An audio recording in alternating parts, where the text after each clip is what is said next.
Hello guys, ഞാൻ എന്തുകൊണ്ടാണ് എല്ലാ ഓർഡേഴ്സും നേരിട്ട് കൊണ്ടു കൊടുക്കാത്തതെന്ന് അറിയാമോ? നമ്മൾ കൂടുതൽ ഡെലിവറീസും ചെയ്യുന്നത് ത്രൂ നമ്മുടെ ഡെലിവറി പാർട്ട്ണറാണ്. ഒന്നെങ്കിൽ നമ്മൾ കൊറിയറായിട്ടോ അല്ലെങ്കിൽ നമുക്കൊരു ഡയറക്റ്റ് ഡെലിവറി പാർട്ട്ണർ ഉണ്ട്, അവർ ത്രൂ ആണ് കൊടുക്കാറുള്ളത്. സം കേസസിൽ മാത്രമേ ഞാനിങ്ങനെ നേരിട്ട് വണ്ടി വിളിച്ച് പോയി കൊടുക്കാറുള്ളൂ. I will tell you the reasons.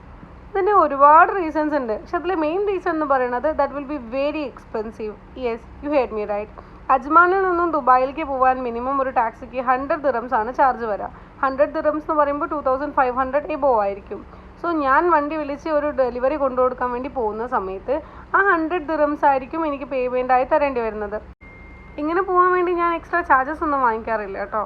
ശരിക്കും വാങ്ങിക്കേണ്ടതാണ്, കാരണം എൻ്റെ 1, 2, 3 ഗിഫ്റ്റ് ഉണ്ടാക്കാനുള്ള സമയമാണ് ഞാൻ ഈ വണ്ടിയിലിരുന്ന് സ്പെൻഡ് ചെയ്യുന്നുണ്ടാവുക. അതുപോലെ തന്നെ എൻ്റെ മോളെയും ബുദ്ധിമുട്ടിച്ചിട്ടാണ് ഞാൻ പോകുന്നുണ്ടാവുക. അവളുടെ ഉറക്കം സാക്രിഫൈസ് ചെയ്യേണ്ടി വരാറുണ്ട്, അവളുടെ മൂഡ്, ഫുഡ്, എല്ലാ കാര്യങ്ങളും ഇതിനെ ബാധിക്കാറുണ്ട്. അപ്പോൾ അതുകൊണ്ടാണ് ഞാൻ കൂടുതലും ഡയറക്റ്റ് ഡെലിവറി ഓപ്ഷൻസ് എടുക്കാത്തത്.